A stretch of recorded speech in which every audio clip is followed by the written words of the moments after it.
la Edad Media, pero hay 4 siglos, que es la antigüedad tardía, que sencillamente se abandonan o se mal estudian. Y yo sé de tu interés por esto y ahora me lo vas a contar y bueno, me encanta escucharte, ¿vale? Bueno, muchísimas gracias. Gracias a usted, profesor, a Tom Pacheco y a María Rodríguez Lora por la oportunidad de abrirme este espacio. Mi interés al final era pues, en filosofía. Si puedo tal vez encender una chispita de interés de alguien, pues aquí hay cosas interesantes, yo con eso me daba más que satisfecho. Y que estéis todos vosotros aquí, pues para mí no solo es un honor, sino un privilegio. Y sé también el trabajo de mi amigo Juanjo, que puede venir a las 5 de la mañana y aquí estamos. Entonces, para mí es un auténtico honor y un privilegio. Vale, yo voy a hablar, como habla ahí, comenta en el cartel, sobre la vitalidad cultural en la alta Edad Media, Antigüedad Tardía en España. Vale, vitalidad cultural. Hay aquí muchos conceptos, porque yo la tesis que sostengo, en parte de mi TFN, que todavía está en proceso, es que en la antigüedad tardía en España hubo una pujanza y un uso rico de concesiones simbólicas que fueron fundamentales para la propia vitalidad cultural del momento. Entonces, claro, aquí entran en juego mucha cultura, vitalidad, acción, vida, antigüedad tardía, Hispania, son muchos conceptos. Entonces, voy a hacer primero una contextualización histórica, así breve, porque creo que es importante saber dónde nos estamos moviendo. ¿Qué ha ocurrido en España en la antigüedad tardía, alta Edad Media? ¿Vale? Entonces, voy a comenzar, voy a comenzar con un pequeño contexto histórico, ¿vale? Porque es fundamental cuando abordamos lo que es la alta Edad Media, antigüedad tardía, en dónde nos movemos. Es como el periodo de decadencia, el periodo de oscuridad, de tristeza. Yo, por ejemplo, mira, he traído aquí al autor Javier Arce, que es un autor fantástico, es de los que mejor trata y con mayor profundidad la antigüedad tardía, la alta Edad Media en España. Tiene una obra, esta es Esperando a los árabes, los visigodos en Hispania, su segunda obra, pero Bárbaros y romanos en Hispania también es una obra fundamental para entender el siglo V en Hispania. Y ahí lo dejo. Y me encanta, además de que tiene una capacidad de escritura muy buena, hay aspectos en los que no comparto. Entonces, vemos autores tan destacados, ¿no?, como Bertrand Russell, que si nos vamos al texto 1, ¿no?, Bertrand Russell, la civilización declinó durante siglos y hasta casi 1 millar de años después el cristianismo no produjo nuevos hombres que fuesen iguales en erudición y cultura, ¿no? Y si comparamos también con Javier Arce, porque bueno, Bertrand Russell lo escribió en el 45, Javier Arce en el 17, en 2017, hablando ya específicamente del mundo visigodo, dice: no fue una época esplendorosa ni brillante, en el texto 2. Quizás lo fue solamente la Iglesia, que alcanzó cotas de poder totales. No fue capaz de crear nada, al contrario, fue un periodo amargo, oscuro, triste, frenado en sus impulsos y en su creatividad eventual, ¿no? Es un poco complicado, ¿no? Yo vengo precisamente a explicar la vitalidad cultural de estos momentos. Vale, ¿qué nos encontramos precisamente en Hispania, ¿no? Yo voy a hablar de Hispania, pero lo que ocurre en Hispania hay que entenderlo en el contexto europeo, en el Imperio Romano. Lo que tenemos en el 406, que eso viene en cualquier manual de historia medieval, es que en el Rin, aquí encontramos a suevos, vándalos y alanos. Vale, también están los burgundios por ahí, pero están aquí. En el invierno del 406, ellos cruzan la frontera helada del Rin, ocupan la Galia, y en esos momentos Constantino III, que todavía no es Constantino III, se proclama emperador, Constantino III. Él pasa a la Galia y se establece en la zona sur, haciendo la competencia a quien está aquí, que es Ráveno, Honorio, el hijo de Teodosio. Esto genera unos problemas, obviamente, pero Constantino III, sabiendo que Hispania ha quedado desprotegida porque las guarniciones se encuentran sobre todo en lo que es la zona del Limes, que por ejemplo el general Estilicón, el magister militum más importante en periodo de Honorio, es el que primeramente va a frenar a los visigodos, es el que le da, por ejemplo, grandes derrotas a Alarico, rey visigodo, tira de las tropas que están aquí, auxiliares romanas, y se las lleva para proteger la zona norte de Italia. Claro, esto entonces, bárbaros entran por aquí, y 406, ¿vale? Principio del siglo V, pero los bárbaros no cruzarán a la península hasta el 409. Cruzan al 409 porque Constantino III sabe que Hispania está desprovista de guarniciones militares y envía a la administración y envía hasta a su propio hijo Constante a ocuparla. Se produce sin ningún tipo de altercado, esto además lo comenta Paulo Orosio, pero es interesante porque ya veremos aquí a los suevos, a los vándalos astingos y los vándalos sulingos aquí, ¿vale? Y a los alanos en el centro de la península. Ellos van ocupando en un primer principio, se van a dedicar al pillaje, al saqueo, pero como el propio Paulo Orosio nos comenta, al final se van a mimetizar de alguna manera, van a entrar en convivencia con la población hispano-romana y se llega a una cierta tranquilidad. Obviamente, esto no genera, no es del gusto del imperio, de Honorio, perdón, y envía a atacar a las tropas de Constantino III. Finalmente los vence aquí en Arles, pero un general amigo de Constante III, el usurpador, va a poner a un emperador, otro usurpador, precisamente en Tarragona, en Tarraco. Es Máximo, el emperador usurpador, que además se va a vender como el restituto, ¿no? el que trae el orden, todo en una línea muy romana, como podemos ver, ¿no? Y sin embargo es así un poquito, no se fía mucho de que vaya a sobrevivir y se va a refugiar con los vándalos asingos. Hace ahí la estratagema, es un hombre que desaparece del mapa y cuando aparece pues lo acabarán quitando de en medio. Lo que tenemos aquí entonces son pueblos instalados en la península que en un primer momento se dedican al pillaje, se dedican al robo, pero después entran en una mayor armonía, en principio teórica, porque vamos a ver que, por ejemplo, los visigodos que van con los romanos, al final se federan con el imperio, van a ser los que, por ejemplo, se quiten de medio a los alanos, se quiten de medio a los vándalos silingos y hace que los suevos y vándalos entren en conflicto. Los suevos acabarán, por ejemplo, atacando zonas del sur, atacarán la zona de Cartago, atacarán la Tarraconense, y los vándalos atingos, finalmente en el 429, cruzan a África en un intento, bueno, de encontrar a África en estos momentos es prácticamente casi el Dorado. Alarico, cuando hace ese recorrido, aquí se ocurre la batalla de Adrianópolis, en el 378, baja por la península, ataca Roma en el 410, 24, 25, 26 de agosto. Es una fecha realmente importante porque es cuando realmente se produce el choque. Muchas veces se dice, no, la caída del Imperio Romano en el 476.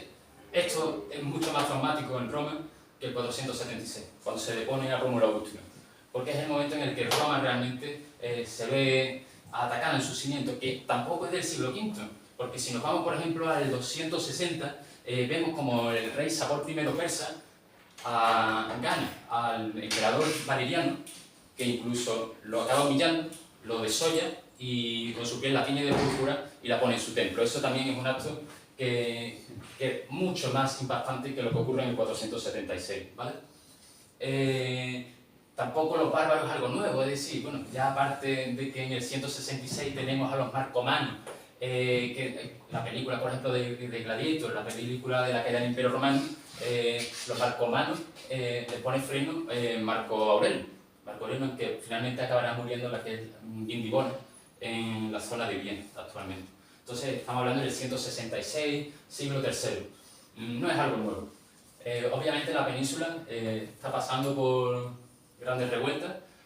Finalmente, como la península se quedará con una mayoría sueva en la parte de la Galacia, hay un aspecto muy interesante, y es que en la parte de la Galacia encontramos a un obispo hispano que se llama Idacio de Chávez, que viendo que los suevos son unas personas pues, que ni aceptan los tratos, que atacan y ya te dicen que no te van a atacar y después te invaden la ciudad, son gente que no atiende razones, ¿no? Un poco también la idea esa, no sé si bárbara, el concepto de bárbaro, de que no atiendan lobos, es el bárbaro es como inferior en la naturaleza, la fisis, ¿no? Eso es algo que creo que también Aristóteles lo trata, es decir, el bárbaro es bárbaro porque carece de lobo, aunque bueno, después Sócrates dirá, ¿no? La cultura griega uno puede no llegar a ser bárbaro por cultura. Hay ahí, claro que Sócrates en la época, si mal no recuerdo, de Filipo de Macedonia, y también hay unos intereses ahí, claro. Pero bueno, Idacio recorre la Gallaecia a mediados del siglo V para hablar con Aecio, que es un general romano, ¿no? Que está precisamente convirtiendo por aquí para decir, oye, que los suegos se están pasando en nuestra zona, hombre. Entonces, resulta interesante, ¿no? Cómo la figura de un obispo llamado Idacio toma un papel que tal vez no le correspondía, pero sí, porque religión y política se mezclan, van indisolublemente unidos en el mundo romano más tradicional, griego, y también en el mundo cristiano. La Iglesia lo que hace, cuando el papel de la administración romana se va mermando, se va viendo mucho más deficitario, toma ese papel. Y vamos a ver obispos que van a la guerra, obispos que toman decisiones políticas y que en muchas ocasiones tienen más poder que esas lejanas administraciones que ya no tienen una representación real sobre el territorio. Además, se encargan de dirigir lo que son las listas, pues, de personas pobres, de intentar ayudar y tal, que se crea también una especie de red clientelar, de lazos de dependencia, pues que fortalecen ese poder político. Y otro ejemplo lo vemos en Mallorca. En Menorca, perdón, tenemos a Severo de Menorca, que en el 418 escribe en el 418, no, perdón, en el 418 ocurre. Severo de Menorca, Pablo Orosio, que viene de la zona de Palestina, entrega y deja en Menorca una reliquia. Creo que eran, si mal no recuerdo, las reliquias de San Esteban.